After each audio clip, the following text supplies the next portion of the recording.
एक ऐसी यूनिवर्सिटी जिसकी कट ऑफ दिल्ली यूनिवर्सिटी के बाद सबसे ज्यादा देखने को मिलती है, नंबर ऑफ कोर्सेज भी अच्छे अवेलेबल हैं और प्लेसमेंट भी अच्छा है, और अगर आप रिसर्च वर्क में आगे जाना चाहते हो तो उसके लिए तो ये लाजवाब है। मैं बात कर रहा हूं यहाँ पे बीएचयू यानी कि बनारस हिंदू यूनिवर्सिटी की। इसकी एडमिशन प्रोसेस क्या होती है, एलिजिबिलिटी क्राइटेरिया क्या है, नंबर ऑफ कोर्सेज कितने अवेलेबल हैं, एक्सपेक्टेड कट ऑफ क्या है और इंपॉर्टेंट डॉक्यूमेंट कौन से हैं, सारी चीजों के बारे में आपका भाई इस वीडियो के अंदर आप सभी को बताने वाला है। तो मैं गजेंद्र शर्मा एक बार फिर से आप सभी का स्वागत करता हूं सीयूईटी अड्डा 24/7 के ऊपर। तो चलिए जान लेते हैं इसकी पूरी काउंसलिंग प्रोसेस को, यानी कि पूरी एडमिशन प्रोसेस को। तो सबसे इंपॉर्टेंट चीज कि देखो यार, यहां पे जो एडमिशन होता है ना वो सीयूईटी के स्कोर के बेसिस पर होगा, यानी कि अगर आपने सीयूईटी नहीं दिया है तो फिर आप लोग इसके अंदर एडमिशन नहीं ले पाएंगे। तो नंबर 1 चीज यही है कि आप लोगों को सबसे पहले सीयूईटी का एग्जाम देना है। एग्जाम देने के बाद में जो इनका पोर्टल है उसके ऊपर रजिस्ट्रेशन करना है। जब ये ओपन होगा, ओपन कब होगा वो आप लोगों का उम्मीद यही है कि मई के लास्ट वीक के आसपास ये आप लोगों का ओपन होता हुआ आपको नजर आएगा। देन आप लोगों को इस पे साइन इन करके यहां पे आपका जब रिजल्ट आ जाता है तो उसके बाद में अपनी प्रेफरेंसेस को भर देना है। अब सबसे पहले यहां पे आपको अपनी जो बेसिक डिटेल है सारी चीजें आपको भरनी है और यहां पे आपको प्रेफरेंसेस को भरना है। What is the meaning of preferences?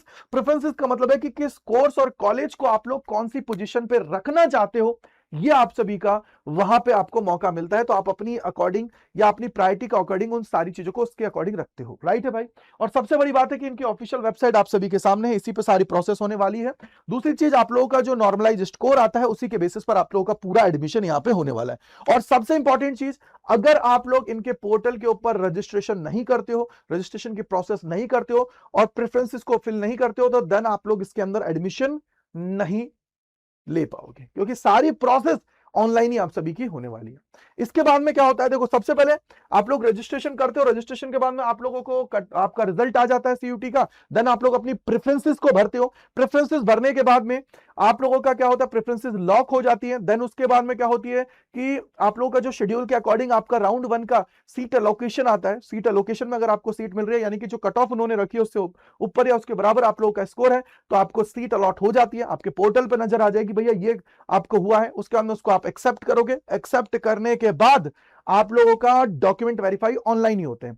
Online में अगर कोई कमी रहती है डॉक्यूमेंट में तो वो आपसे क्वेरी रेज करते हैं। क्वेरी आप सभी को एक्सेप्ट करनी है, उसका रिप्लाई देना है और सारी चीज अच्छे से होने के बाद आप लोगों को फी पेमेंट का ऑप्शन आ जाएगा। फी पेमेंट करना है, देन आपका एडमिशन कंफर्म हो जाता है। अगर उस सीट से सेटिस्फाई हो फ्रीज कर दें, अन्यथा अगर आपको लगता है कि मेरे जो ऊपर वाले कोर्सेज हैं वो बेटर है और मैं चाहता हूं अपग्रेड मुझे मिल जाए, तो अपग्रेड पे आप लोग क्लिक करेंगे। अगर आप लोगों का सेकंड राउंड के अंदर उस कोर्स के अंदर सीट अवेलेबल होगी तो आपको अपग्रेड मिलने के चांसेस होंगे। तो ये पूरी एडमिशन प्रोसेस है इनकी।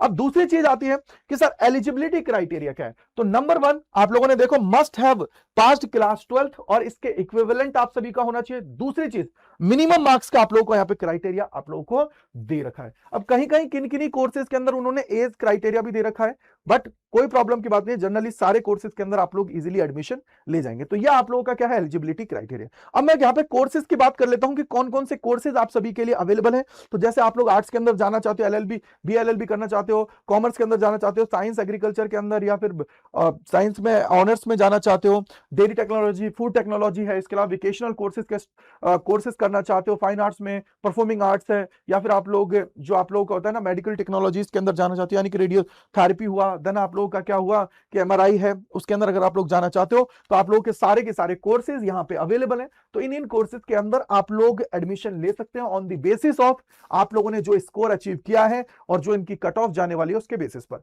अब सबसे बड़ा टास्क ये होता है कि भैया मुझे ये बता दीजिए कि इसके लिए सेफ स्कोर क्या है, कितना स्कोर हमारा होना चाहिए जिससे हम लोग इसके अंदर एडमिशन ले जाए। तो अब बात कर लेते हैं उसी स्कोर की, कट ऑफ की। तो देखो भाई, बेस्ट सब्जेक्ट कॉम्बिनेशन तो मैंने आप सभी को पहले भी बता रखा है कि एक लैंग्वेज 3 डोमेन एक जीएटी अगर आप लोगों ने ले रखा है तो देन आप लोग सेफर जोन में हो और मोस्टली कोर्सेज के लिए आप लोग एलिजिबल हो जाएंगे। अगर आप लोग जाना चाहते हो कोर्सेज में बीए बीएलएलबी वोकेशनल स्टडीज के कोर्सेज में, तो इसके लिए एक लैंग्वेज और एक जीएटी से आपका काम हो जाएगा। साइंस के कोर्सेज के लिए जाना चाहते हो तो भैया साइंस के जो आपके डोमेन्स है उससे काम होगा, तीनों डोमेन से। और कॉमर्स के लिए जाना चाहते हो तो आप सभी का ये है। लेकिन सबसे बड़ा टास्क है कि सर कट ऑफ हम लोग कितना लेके चलें आपके जो स्कोर है उसको। तो आप देखो मैंने आपको यहाँ पे मैक्सिमम मार्क्स रखे हैं, क्योंकि हो सकता है कि बेटा कट ऑफ ऊपर नीचे होती है, तो आप ये मान के चलिए कि इसके आसपास है, तो देन आप लोग सेफर जोन में है। तो आर्ट्स के अगर आप लोग जाना चाहते हो कोर्सेज के लिए तो 350 आप प्लस आपको होना चाहिए 500 में से। दूसरी चीज बीएलएलबी के लिए जाना चाहते हो तो यही है। तो देखो आप लोग एक लैंग्वेज और एक जीएटी से बीएलएलबी बीए और वोकेशनल स्टडीज के कोर्सेज के लिए आप लोग एलिजिबल हो जाते हैं। देन अगर आप लोग साइंस के अंदर मैथ ग्रुप के अंदर जाना चाहते हो तो 480 प्लस प्लस आपका 485 प्लस आपका होना चाहिए 750 में से। देन अगर आप एग्रीकल्चर वाले कोर्सेज के अंदर जाना चाहते हो, एग्रीकल्चर के अंदर जाना चाहते हो, सो 630 प्लस आप सभी का होना चाहिए, क्योंकि इसकी कट ऑफ ज्यादा जाती है। वहीं अगर मैं साइंस की बायो ग्रुप की बात करता हूं तो 570 आप सभी का एटलीस्ट उससे ज्यादा होना चाहिए। बीटेक के लिए 500 प्लस और कॉमर्स के लिए 580 प्लस आप सभी का स्कोर होना चाहिए। अगर आप लोग ये कर रहे हो तो देन आप लोगों का चीजें हो जाएंगी, और ये एक्सपेक्टेड कट ऑफ है।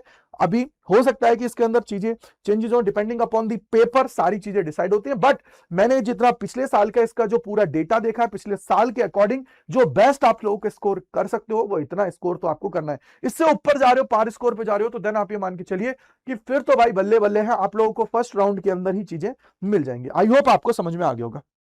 इसके बाद में हम लोग बात कर लेते हैं कि इंपॉर्टेंट डॉक्यूमेंट कौन कौन से हैं जो जरूरी है।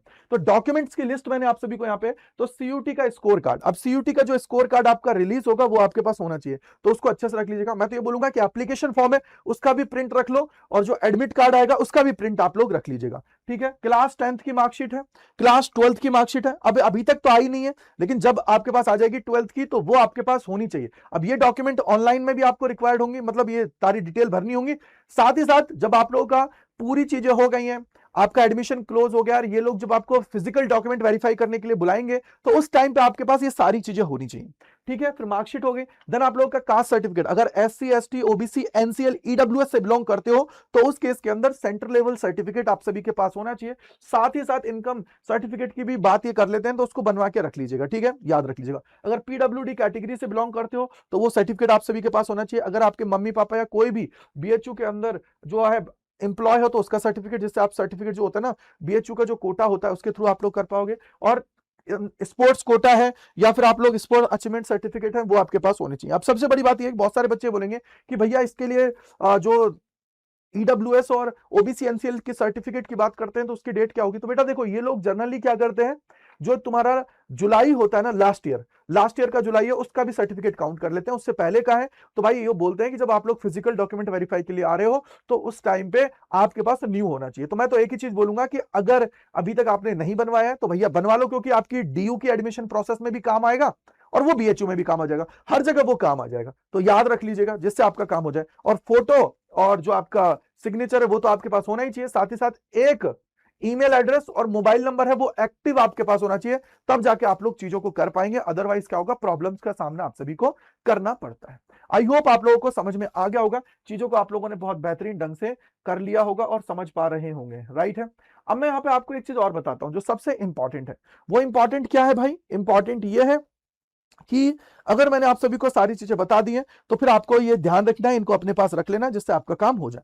अब सबसे बड़ी बात है कि भैया यहां से आगे का सफर भी आपके लिए इंपॉर्टेंट है, क्योंकि जो ये कट ऑफ का मार्क्स है जो मैंने आपको बताया है, अगर इन मार्क्स की बात कर रहे हो तो ये मार्क्स तभी होंगे जब आप अपने आप को तैयार करेंगे, मॉक टेस्ट लगाएंगे और अपने आप को आगे बढ़ाएंगे, तभी जाके बात बनेगी। तो उसके लिए देखो, CUT अड्डा के ऊपर आप सभी के लिए जो बेस्ट जो प्रतिज्ञा 2.0 बैच है वो आपके लिए लॉन्च कर दिया गया। तो बैचेस के अंदर आप लोग एनरोल कर सकते हो, अपनी तैयारी जबरदस्त तरीके से कर सकते हो। साथ ही साथ कोई डाउट कोई परेशानी है तो इस पे मेल कर सकते हो।